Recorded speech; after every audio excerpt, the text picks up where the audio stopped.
ಕಾರ್ಗಿಲ್ ವಿಜಯೋತ್ಸವಕ್ಕೆ ಒಂದೇ ಒಂದೇ ನಮ್ಮ ಮೂರ್ತಿ ಅನ್ನೋದು ಎಲ್ಲ ಈ ಫಂಕ್ಷನ್ಗೆ ಅಟೆಂಡ್ ಆಗಿದಾವೆ ಬಂದಿದ್ದಾವೆ. ಇನ್ನು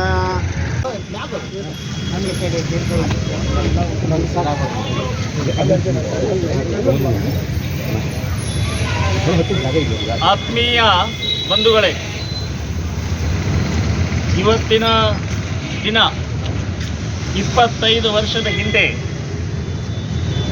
ಇಡೀ ದೇಶದ 100 ಕೋಟಿ ಭಾರತೀಯರಿಗೆ ಒಂದು ಆನಂದದ ದಿನ.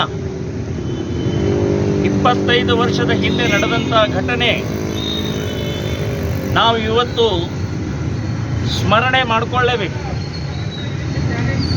ಯೋಧರ ತ್ಯಾಗ ಬಲಿದಾನ, ಅವರ ತ್ಯಾಗದಿಂದ ಅವರ ಬಲಿದಾನದಿಂದ ನಾವು ಈ ದೇಶದಲ್ಲಿ ಸುರಕ್ಷಿತವಾಗಿದ್ದೇವೆ, ಆನಂದವಾಗಿದ್ದೇವೆ. ಅದಕ್ಕೆ ಕಾರಣ ಯೋಧರ ತ್ಯಾಗ, ಯೋಧರ ಬಲಿದಾನ. 1999 ಮೇ 13ನೇ ತಾರೀಕು ಒಬ್ಬ ಕುರಿ ಕಾಯುವನು ಆ ಕಾರ್ಗಿಲ್ ಮೇಲ್ಗಡೆ ಕುರಿ ಕಾಯ್ತಾ ಇರ್ತಾನಲ್ಲಿ. ಅಲ್ಲಿ ಪಾಕಿಸ್ತಾನದ ಸೈನಿಕರ ಓಡಾಟ ಕಾಣಿಸುತ್ತೆ. ಅವನು ಕುರಿ ಕಾಯ್ತಾ ಕುರಿಗಳನ್ನೆಲ್ಲ ಕೆಳಗಡೆ ತಗೊಂಡ್ಬಂದು ಮಿಲಿಟ್ರಿ ಅವ್ರಿಗೆ ಹೇಳ್ತಾನೆ. ಅಲ್ಲಿ ಮೇಲ್ಗಡೆಗೆ ಪಾಕಿಸ್ತಾನದ ಸೈನಿಕರು ಬಹಳ ದೊಡ್ಡ ಪ್ರಮಾಣದಲ್ಲಿ ಜಮಾವಣೆ ಆಗಿದ್ದಾರೆ ಅಂತ. ಆವಾಗ ಇಮ್ಮಿಡಿಯೇಟ್ ಒಂದು 5 ಜನ ಯೋಧರನ್ನು ಮೇಲೆ ಕಳಿಸ್ತಾರೆ.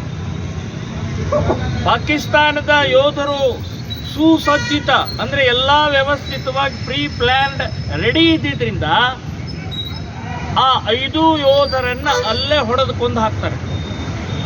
ಸೊ ಅಲ್ಲಿಂದ ಪ್ರಾರಂಭ ಆಗತ್ತೆ ಯುದ್ಧ. ಸೊ ಪ್ರಾರಂಭ ಆದಂಥ ಯುದ್ಧ ನಡೆದದ್ದು 527 ಜನ ನಮ್ಮ ಯೋಧರು ಆ ಯುದ್ಧದಲ್ಲಿ ಹುತಾತ್ಮರಾಗ್ತಾರೆ. 1500ಕ್ಕೂ ಹೆಚ್ಚು ಜನ ಗಾಯಾಳುಗಳಾಗ್ತಾರೆ. ಪಾಕಿಸ್ತಾನದ ಸೈನಿಕರು 1200 ಜನ ಸಾಯ್ತಾರೆ. ಕೊನೆಗೆ 26ನೇ ತಾರೀಕು ಅಂದರೆ ಇವತ್ತಿನ ದಿನ ಜುಲೈ 25 ಯುದ್ಧ ಮುಕ್ತಾಯ ಆಗುತ್ತೆ. ಪಾಕಿಸ್ತಾನದ ಸೈನಿಕರೆಲ್ಲರೂ ವಾಪಸ್ ಹೋಗ್ತಾರೆ. 1999 ಜುಲೈ 25ನೇ ತಾರೀಕು ಯುದ್ಧ ನಿಲ್ಲುತ್ತೆ. ಪಾಕಿಸ್ತಾನದ ಸೈನಿಕರೆಲ್ಲ ಸೋತು ವಾಪಸ್ ಹೋಗ್ತಾರೆ. ಸೋತು ನಮ್ಮ ವಿಜಯ ಆಗತ್ತೆ, ನಮ್ಮ ಗೆಲುವಾಗತ್ತೆ. ಸೊ ಕೇಂದ್ರ ಸರ್ಕಾರ, ಅವತ್ತಿನ ಕೇಂದ್ರ ಸರ್ಕಾರ 26ನೇ ತಾರೀಕು ವಿಜಯ ದಿನ ಅಂತನ್ನುವಂಥದ್ದು ಘೋಷಣೆ ಮಾಡ್ತಾರೆ. ಸೊ ಇವತ್ತಿನ ದಿನ ಹುಕ್ಕೇರಿ ತಾಲೂಕಿನ ಮಾಜಿ ಯೋಧರು ಮತ್ತು ಹಾಲಿ ಯೋಧರು ಒಂದು ಸಂಘದ ವತಿಯಿಂದ ನಡೀತಾ ಇರುವಂಥ ಈ ಕೋರ್ಟ್ ಸರ್ಕಲ್ನಲ್ಲಿ ಕಾರ್ಯಕ್ರಮದಲ್ಲಿ ನಾವೆಲ್ಲರೂ ಭಾಗವಹಿಸಿದ್ದೀವಿ. ಇದೊಂದು ಅತ್ಯಂತ ಅಪೂರ್ವವಾದಂಥ ಸ್ಮರಣೆಯ ದಿನ ಇದು. ಆ ಯೋಧರ ನಮ್ಮ ಕರ್ತವ್ಯ ಇದೆ. ಸೊ ಈ ಪಾಕಿಸ್ತಾನ ಈ ಕಾರ್ಗಿಲ್ ಯುದ್ಧ ಅಷ್ಟೇ ಅಲ್ಲ, ಒಟ್ಟು 6 ಯುದ್ಧಗಳನ್ನು ಮಾಡಿ ಸೋತು ಸುಣ್ಣಾಗಿ ವಾಪಸ್ ಹೋದಂಥ ಪಾಕಿಸ್ತಾನ. ಅದಕ್ಕೆ ಕಾರಣ ನಮ್ಮ ಭಾರತದ ಯೋಧರು, ಭಾರತದ ವೀರ ಸುಪುತ್ರರು. ಸೊ ಅವರ ಒಂದು ಹೋರಾಟದಿಂದ, ಅವರ ಯುದ್ಧದ ಒಂದು ರಣರೀತಿಯಿಂದ ಇವತ್ತು ನಾವು ಜೀವಂತವಾಗಿದ್ದೀವಿ, ನಾವು ಸುಖವಾಗಿದ್ದೀವಿ. ಸೊ ಅವರ ಸ್ಮರಣೆಯನ್ನು ನಾವು ಮಾಡಿಕೊಳ್ಳಲೇಬೇಕು. ಹೊರಗಡೆಗೆ ಶತ್ರುಗಳನ್ನು ರಕ್ಷಣೆ ಮಾಡೋದಕ್ಕೋಸ್ಕರ ಹೇಗೆ ಯೋಧರು ಇರ್ತಾರೋ ಹಾಗೆ ಒಳಗಡೆಗೆ ಶತ್ರುಗಳನ್ನು ರಕ್ಷಣೆ ಮಾಡೋಕ್ಕೆ ಪೊಲೀಸ್ ಇಲಾಖೆ ಇರುತ್ತೆ.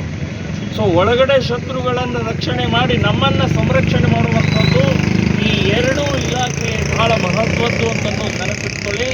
ಸೊ ಅವರ ಸ್ಮರಣೆ, ಅವರ ಸಹಾಯ, ಅವರಿಗೆ ನಾವು ಸಾವಿರ ಸೆಲ್ಯೂಟನ್ನು ಹೊಡಿಲೇಬೇಕು. ಸೊ ಇವತ್ತಿನ ದಿನ ಸೊ ಇವರು ಹಾಲಿ ಮತ್ತು ಮಾಜಿ ಯೋಧರ ಸಂಘದಿಂದ, ಕ್ಷೇಮಾಭಿವೃದ್ಧಿ ಸಂಘದಿಂದ ಮಾಡಿದಂಥ ಈ ಕಾರ್ಯ ಅತ್ಯಂತ ಶ್ಲಾಘನೀಯವಾದ್ದು. ನಾವು ಭಾರತೀಯರು ಈ ದೇಶದಲ್ಲಿರುವಂಥವ್ರು ಎಲ್ಲರೂ ಯೋಧರ ಪರವಾಗಿ, ಪೊಲೀಸರ ಪರವಾಗಿ ಇದ್ದೇವೆ ಅಂತನ್ನುವಂಥ ಈ ಸಂದರ್ಭದಲ್ಲಿ ಹೇಳಿ ಒಂದು ನಿಮಿಷ ಆ ಹುತಾತ್ಮರಾದಂಥ ನಮ್ಮ ವೀರ ಯೋಧರಿಗೆ ನಾವು ಮೌನಾಚರಣೆ ಮಾಡಿ ಮುಂದಿನ ಕಾರ್ಯಕ್ರಮ ಅವರ ಅಧ್ಯಕ್ಷರು ಮುಂದುವರಿಸ್ತಾರೆ. ಎಲ್ಲರೂ ವಿಜಯೋತ್ಸವಕ್ಕೆ, ಕಾರ್ಗಿಲ್ ವಿಜಯೋತ್ಸವಕ್ಕೆ